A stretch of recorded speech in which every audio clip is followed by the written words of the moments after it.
Olá, meus alunos, olá, minhas alunas, concursandos e concursandas de todo o Brasil, sejam muito bem-vindos ao nosso curso Pra Quem Tem Pressa, INSS, somente aqui no Focus Concursos. Eu sou o professor Guilherme Biasotto e na aula de hoje abordaremos os benefícios do regime geral. Nada mais, nada menos do que o assunto mais cobrado dentro de todo o conteúdo programático de direito previdenciário, independentemente da banca organizadora, independentemente do concurso público. Então, quando o direito previdenciário é cobrado em determinado concurso, o assunto mais cobrado é benefícios. E por isso que eu separei duas aulas apenas para análise dos 9 benefícios previstos e listados dentro do regime geral de previdência social.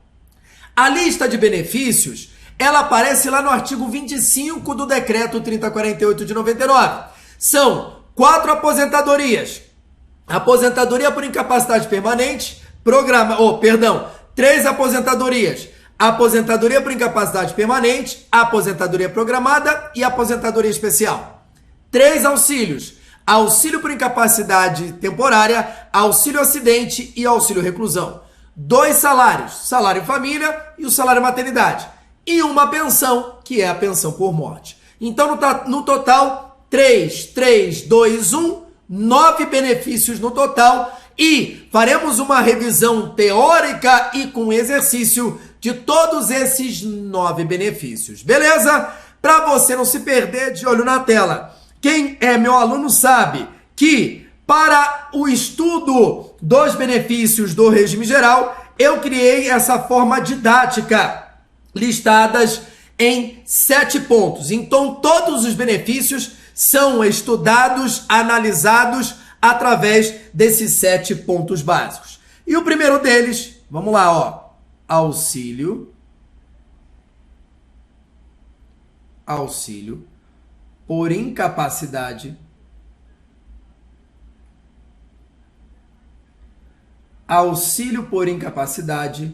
temporária.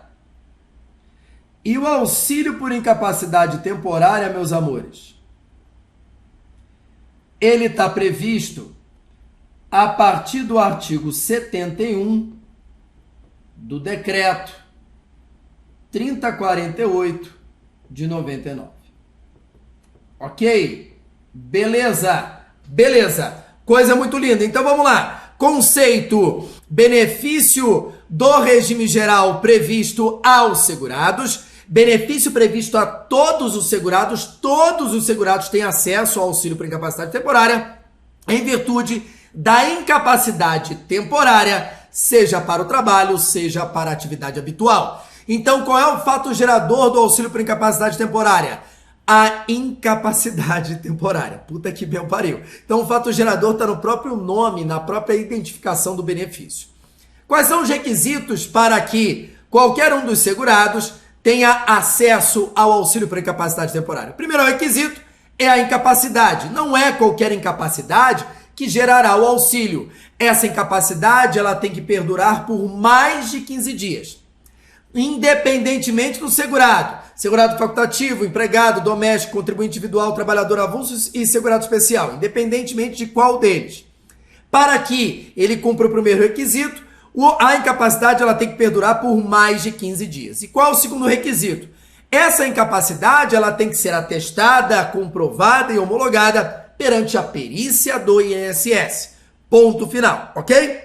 Durante o período de pandemia provocada pelo coronavírus e até o final do ano de 2021, o INSS, ele permite a concessão do auxílio por incapacidade temporária por 90 dias, mediante análise da documentação, ou seja, em virtude da problemática trazida pelo coronavírus, para evitar o contato entre as pessoas, então o INSS, temporariamente, permite a concessão do auxílio por incapacidade temporária apenas pela análise do documento. Tem perícia? Tem. O perito do INSS vai analisar a documentação médica apresentada pelo segurado, ok? Mas a perícia, ela sempre vai se realizar. seja analisando documentalmente, seja analisando clinicamente o próprio segurado. Carência. Qual é a carência do auxílio por incapacidade temporária? 12 contribuições mensais. 12 contribuições mensais. Temos exceção? Temos. Caso a incapacidade seja gerada por um acidente de qualquer natureza ou doença grave, e a lista de doença grave está lá no parágrafo 2º do artigo 30 do decreto 3048 de 99, se o motivo da incapacidade for um acidente de qualquer natureza ou doença grave, não será cobrada a carência. Renda mensal inicial do auxílio por incapacidade temporária é 91% do salário de benefício. E o que é o salário de benefício? Eu pego todos os salários de contribuição. O que é o salário de contribuição? Nada mais é do que o salário do trabalhador, o quanto que ele ganhou naquele mês.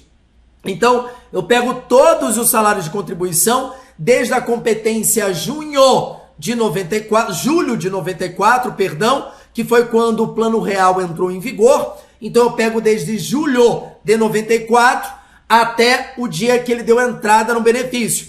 Aí, eu atualizo monetariamente todos os salários de contribuição, somo todos eles e divido pelo mesmo número que eu somei. Então, é uma média aritmética simples. Você divide pelo mesmo número que você soma. Você divide pela mesma quantidade que você somou. Aí, eu vou tirar 91% dessa média. Eu vou tirar 91% do salário do benefício. O auxílio por incapacidade temporária tem um piso de um salário mínimo, porque é um benefício que substitui o rendimento e o salário do trabalhador, e tem um teto, que é a média dos últimos 12 salários de contribuição. Então, o INSS faz dois cálculos. Faz o cálculo do auxílio, 91% do salário de benefício, e faz um segundo cálculo, a média dos últimos 12 salários de contribuição. O auxílio por incapacidade temporária não pode ultrapassar essa média dos últimos 12 salários de contribuição e ponto final. Quando que o segurado começa a receber o auxílio por incapacidade temporária? Se for empregado, a partir do 16º dia de afastamento, se ele requerer o benefício em até 30 dias. Ou ele receberá a partir do momento do requerimento, se entre o 16º dia ultrapassar 30 dias. Aí ele recebe a partir do momento que ele requerer. Para os demais segurados, doméstico, contribuinte individual, trabalhador avulso, segurado especial e segurado facultativo, como esses segurados não têm uma empresa para pagar os 15 primeiros dias, então eles receberão o auxílio desde o primeiro dia da incapacidade, se não ultrapassar o período de 30 dias do requerimento. Ou, se entre o primeiro dia da incapacidade ultrapassar 30 dias, aí eles receberão a partir do requerimento e ponto final. Show de bola? Show de bola! Término do auxílio por incapacidade temporária. Quando o segurado falecer, quando cessar a incapacidade, quando ele receber alta do INSS, após 120 dias, então o auxílio por incapacidade temporária ele tem uma alta programada de 120 dias. Aí, se o segurado perceber que ele permanecerá incapacitado por mais de 120 dias, antes do término ele tem que solicitar uma perícia para prorrogar esse auxílio. Então, o auxílio tem uma alta programada de 120 dias. Que mais? Retorno voluntário ao trabalho, e se esse retorno guardar relação com a atividade para a qual ele ficou incapacitado. Que mais? Retorno voluntário ao trabalho, morte, conversão do auxílio por incapacidade temporária em aposentadoria por incapacidade permanente.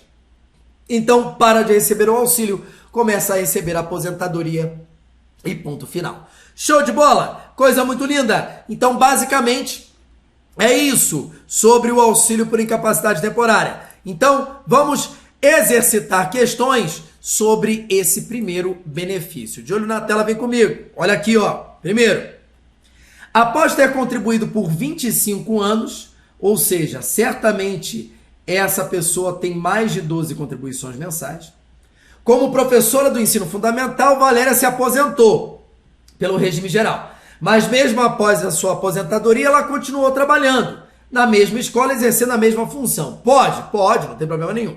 Aposentadoria não é incapacidade, né? Devido a um acidente doméstico, Valéria está temporariamente incapacitada para o trabalho.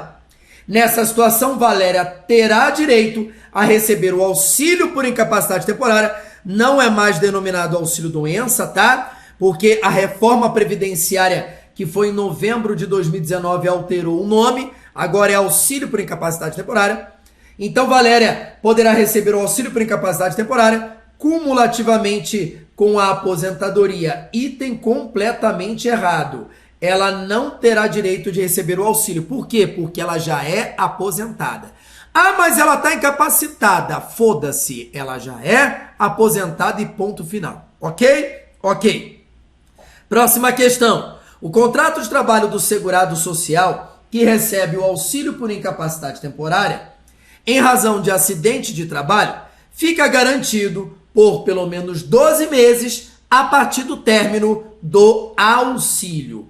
Preste atenção. De um modo geral, esse item está certo, tá? Somente o empregado, somente ele tem estabilidade provisória no emprego, desde que ele fique incapacitado em virtude de um acidente de trabalho.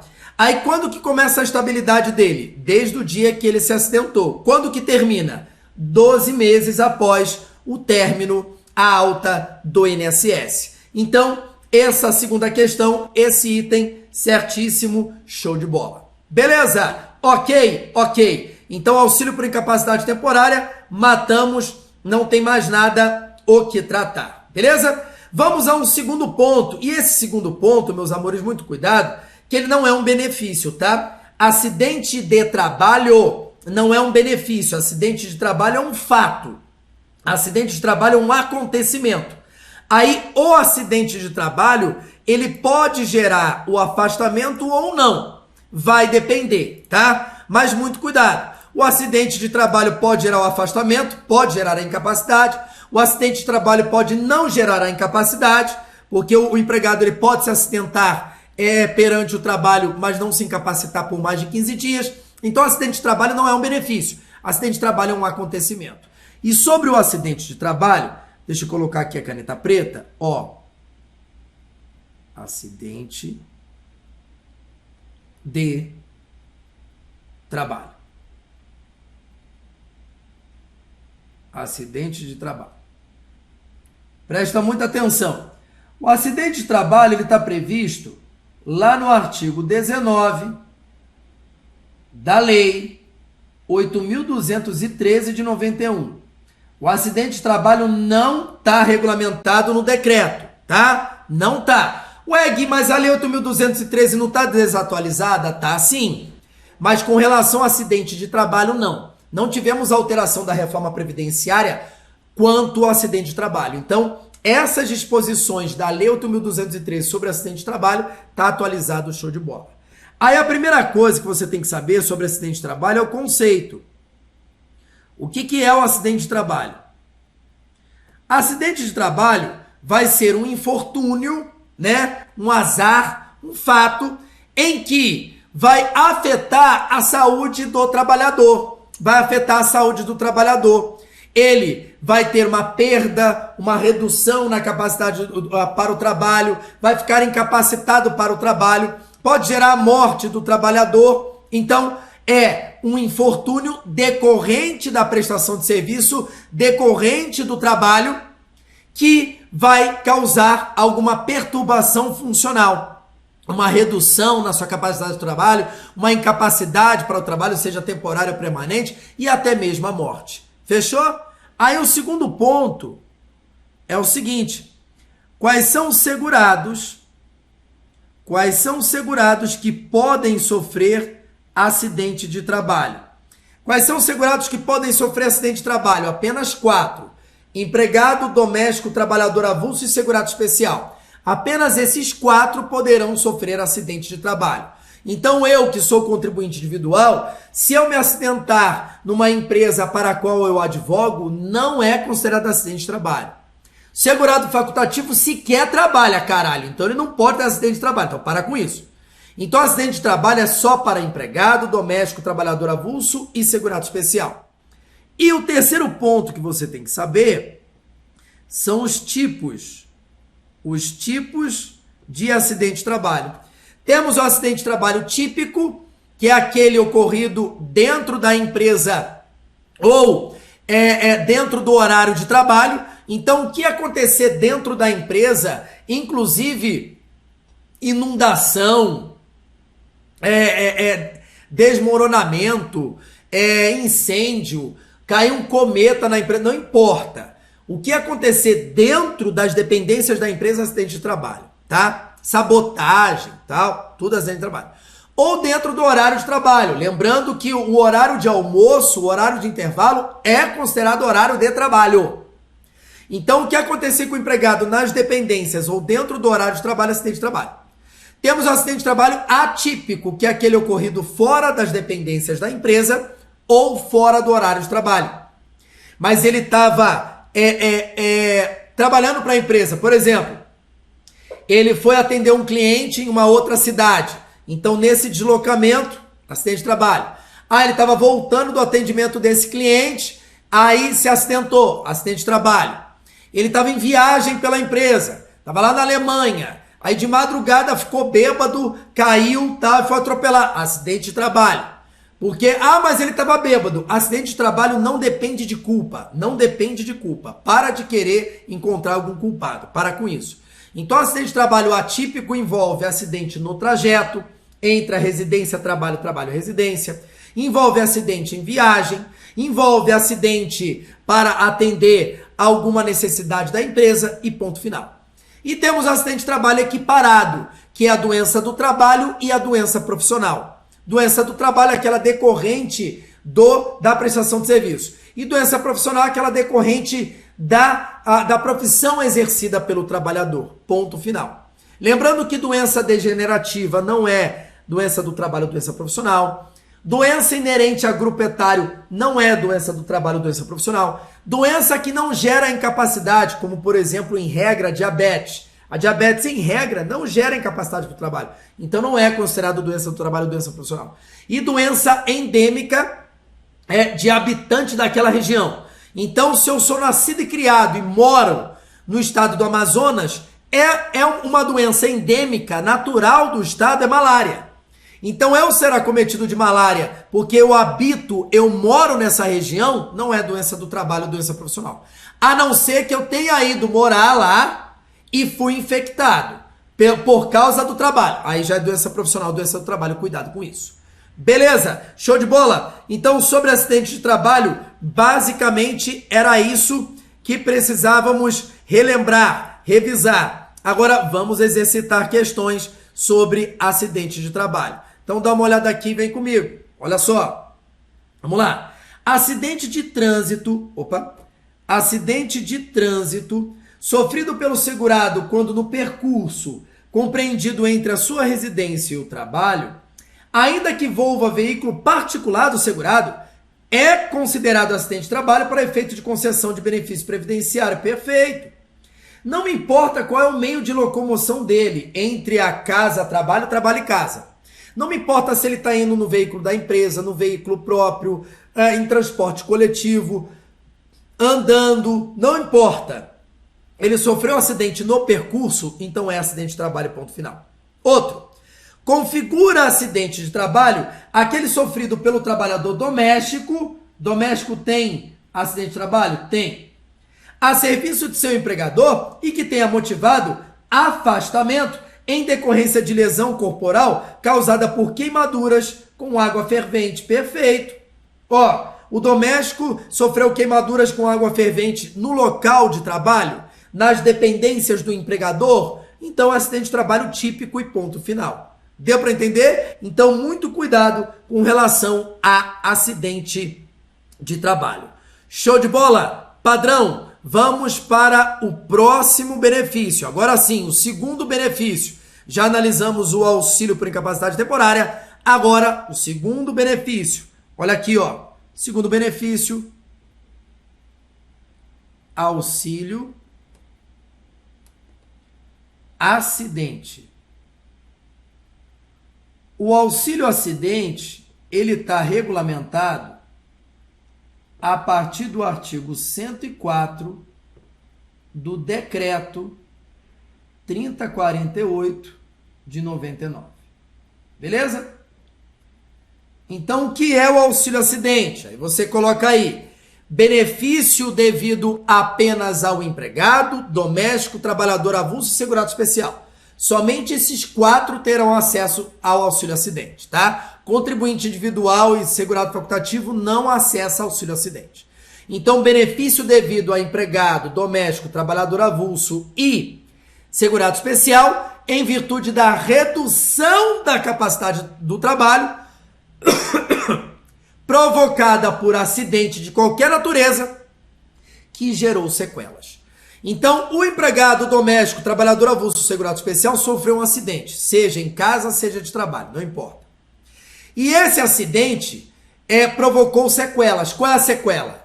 Redução da capacidade para o trabalho. Não confunda o auxílio por incapacidade temporária com o auxílio acidente. O auxílio por incapacidade temporária tem como fato gerador a incapacidade. Então, o segurado não consegue trabalhar. O auxílio acidente, não. Ele está capacitado para o trabalho. Aliás, ele já voltou a trabalhar. Só que ele vai voltar a trabalhar com a capacidade reduzida. Então, são fatos geradores completamente diferentes. O auxílio por incapacidade, fato gerador é incapacidade. O auxílio acidente é a redução da capacidade. O segurado está capacitado para o trabalho, ele já voltou a trabalhar, mas ele volta para o mercado de trabalho com a capacidade reduzida. Então esse é o fato gerador. Quais são os requisitos do auxílio acidente? A redução da capacidade para o trabalho e a comprovação disso perante a perícia do INSS. Não confunda a redução da capacidade para o trabalho com a redução física. Perdi o dedo mindinho. Dependendo da atividade remunerada que eu exerço, não causa redução da capacidade para o trabalho. Sou advogado. A perda do meu dedo mindinho ocasiona a redução da minha capacidade para o trabalho como advogado? Não. Ah, como é que você vai digitar? Pelo amor de Deus, gente. Eu não sou digitador profissional, não preciso disso. Então, muito cuidado. Tive redução na audição. Por si só, isso gera um auxílio acidente? Não. A redução na minha capacidade auditiva tem que guardar relação com o meu trabalho. Então, redução da capacidade para o trabalho é uma coisa, redução física é outra. Eu posso ficar surdo, cego, mudo, perder um dedo, uma mão, um braço, uma perna e não guardar relação alguma com o meu trabalho. Então, a redução da capacidade para o trabalho tem que guardar relação com a atividade exercida pelo segurado. Cuidado com isso. Qual é a carência? O auxílio acidente tem carência? Não. Porque acidente é um acontecimento completamente imprevisível. É um infortúnio. Não há como se prever um acidente, por isso que não se cobra a carência do auxílio acidente. Renda mensal inicial, 50% do salário de benefício. Eu pego aquela média, eu pego todos os salários de contribuição desde julho de 94, atualizo monetariamente para a data do requerimento, aí eu somo todos os salários de contribuição e divido pela mesma quantidade que eu somei, vai dar uma média. Eu vou tirar 50% dessa média. O auxílio acidente não tem um mínimo, não tem um piso, porque ele não substitui o rendimento do trabalhador. Por quê? Porque o trabalhador está trabalhando, ele está capacitado para o trabalho. Então não tem um piso. Tem o teto? Tem, que é o teto geral do INSS, R$ 6.433,57. Quando que eu começo a receber o auxílio acidente? Quando terminar o auxílio por incapacidade temporária. Recebi alta do INSS, não estou mais incapacitado, aí vou para o mercado de trabalho, no dia seguinte eu passo a receber o auxílio acidente. Então, o auxílio acidente começa a ser pago após o término do auxílio por incapacidade temporária. E quando que o auxílio acidente termina? Quando eu morrer, quando não existir mais a redução da capacidade para o trabalho ou quando eu me aposentar. Eu não posso acumular o auxílio acidente com a aposentadoria. Por quê? Porque o que eu recebo de auxílio acidente é contabilizado para o cálculo da minha aposentadoria. Então, se eu receber auxílio acidente com aposentadoria, então dá bis in idem, 2 em 1. É proibido isso. Então, se o que eu recebo a título de auxílio acidente é contabilizado para o cálculo da aposentadoria, então eu não posso acumular auxílio acidente com aposentadoria. É proibido. Fechou? Tranquilo? Questões sobre auxílio acidente. Olha aqui, ó. Maria solicitou a Previdência auxílio acidente. não decorrente de acidente de trabalho, não tem problema. Mas seu pedido foi indeferido sob o fundamento de que ela não teria cumprido a carência. Tá errado isso, né? Então vamos lá. Como a concessão de auxílio acidente independe de carência, a decisão administrativa do INSS de indeferimento foi incorreta. Perfeito. Auxílio acidente não tem como prever um acidente, então não vai ter carência e ponto final. Ok? Outra questão. O trabalhador que sofrer perda de audição fará jus ao auxílio acidente, bastando para isso o reconhecimento de causalidade entre o trabalho e a doença. Está errado. Está errado isso.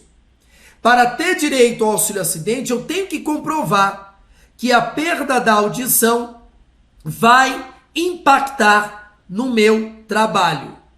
Vai impactar no meu trabalho.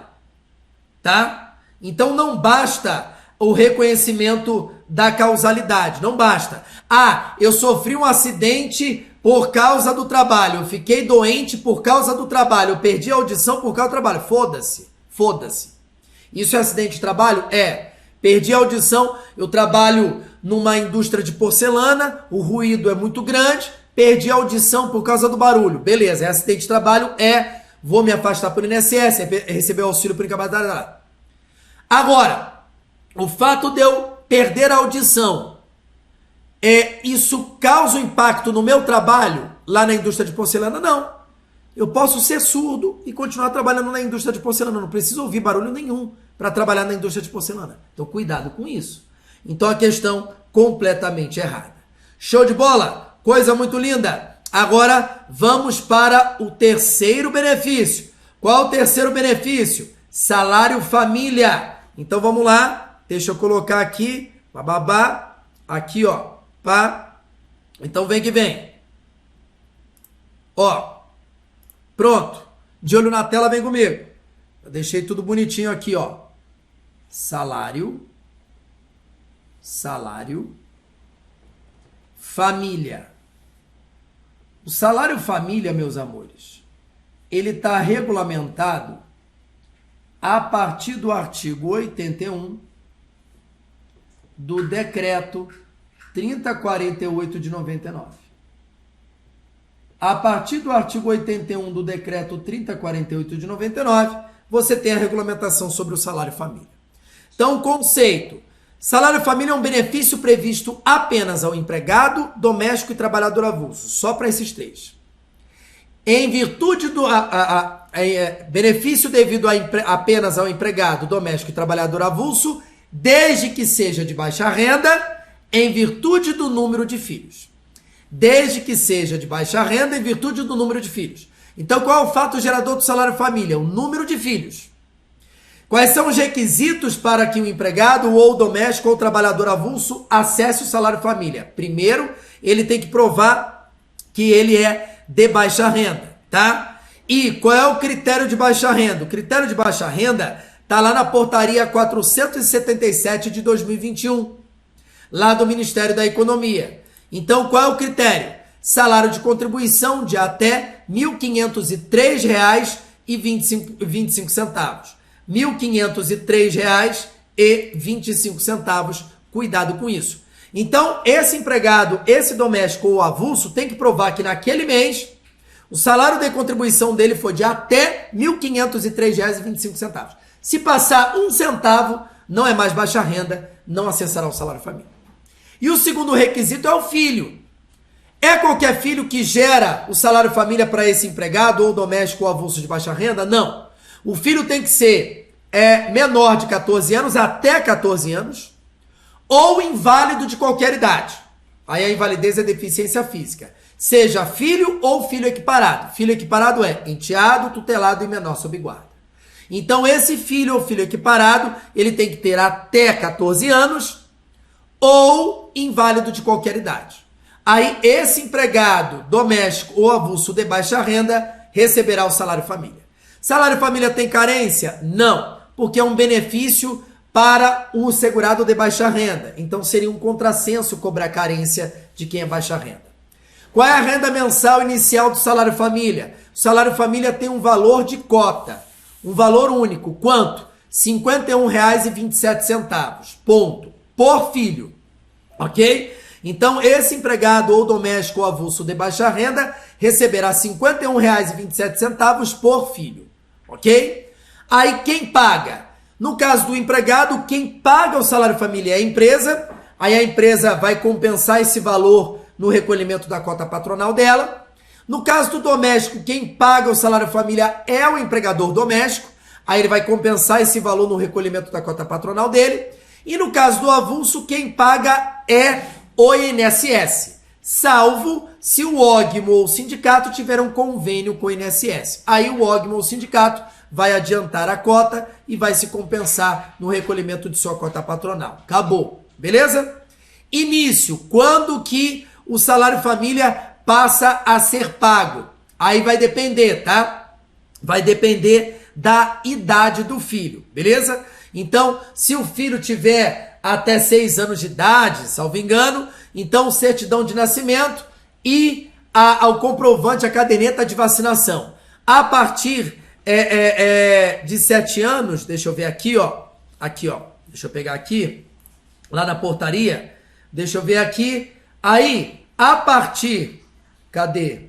Não é de 7 anos, agora mudou a idade do filho. Olha aqui, ó.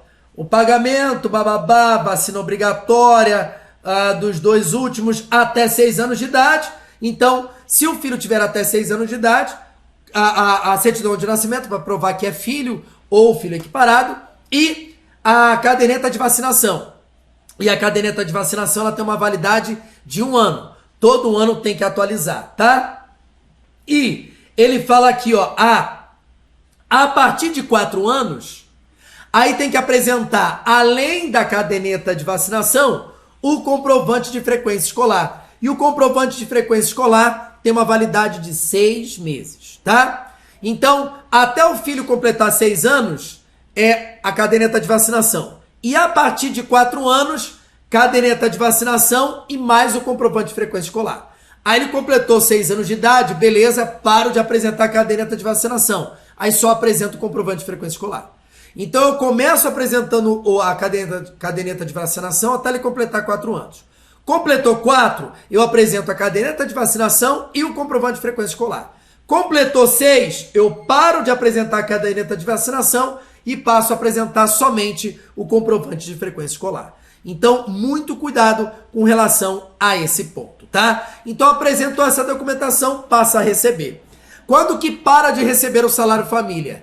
Quando o segurado morrer, quando o filho morrer ou completar 14 anos, ou não ser mais inválido, cessar a invalidez, quando não for mais baixa renda, se naquele mês o empregado ou doméstico avulso ganhar mais de R$ 1.503,25, naquele mês ele não recebe o salário família, ou no caso de separação ou divórcio, ou no caso de desemprego, que vai se aplicar tanto para empregado quanto para doméstico. Se o empregado for mandado embora, ele não é mais empregado, então para de receber o salário família. Se o doméstico for mandado embora, não é mais doméstico, então para de receber o salário família. Então, desemprego é uma hipótese de término do salário família. Toma cuidado com isso. Fechou? Ou se não apresentar a documentação. A caderneta de vacinação está desatualizada, para de pagar. O comprovante de frequência escolar, que tem uma validade de 6 meses, está desatualizado, para de pagar. Então, muito cuidado com relação a esse ponto. Show de bola? Belezinha? Vamos exercitar questões sobre o salário família. Deixa eu puxar aqui, questãozinha sobre o salário família, coisa muito linda. Ó, de olho na tela, vem comigo. Olha aqui, ó. Salário família será pago todo mês ao segurado empregado. Opa, deixa eu colocar aqui a canetinha. Ao segurado empregado, doméstico e avulso, por filho ou filho equiparado, de qualquer condição até 14 anos, ou inválido de qualquer idade, até aqui perfeito. O segurado só fará jus ao benefício se tiver como salário de contribuição um valor até certo teto, definido em portaria periodicamente. Questão perfeita. No caso do ano de 2021, no ano de 2021, qual é esse teto? R$ 1.503,25. No ano de 2022, esse valor será atualizado, ok? Então, a questão perfeita. Outra questão. A cota do salário família, que esse ano de 2021 é de R$ 51,27, no ano de 2022 vai ser atualizado, é do salário família devido ao empregado que possua filhos com idade igual ou inferior a 15, tá errado, são 14. Será proporcional aos dias trabalhados. Realmente, o salário família, essa cota do salário família é proporcional aos dias trabalhados. Mas o erro da questão é a idade do filho, até 14 anos e não até 15. Item errado, questão completamente errada. Show de bola, coisa muito linda. Na nossa próxima aula, continuaremos a análise dos demais benefícios do regime geral previstos tanto para os segurados quanto para os dependentes, dependendo do benefício, tá bom? Grande beijo, grande abraço e até a próxima aula. Tchau, tchau.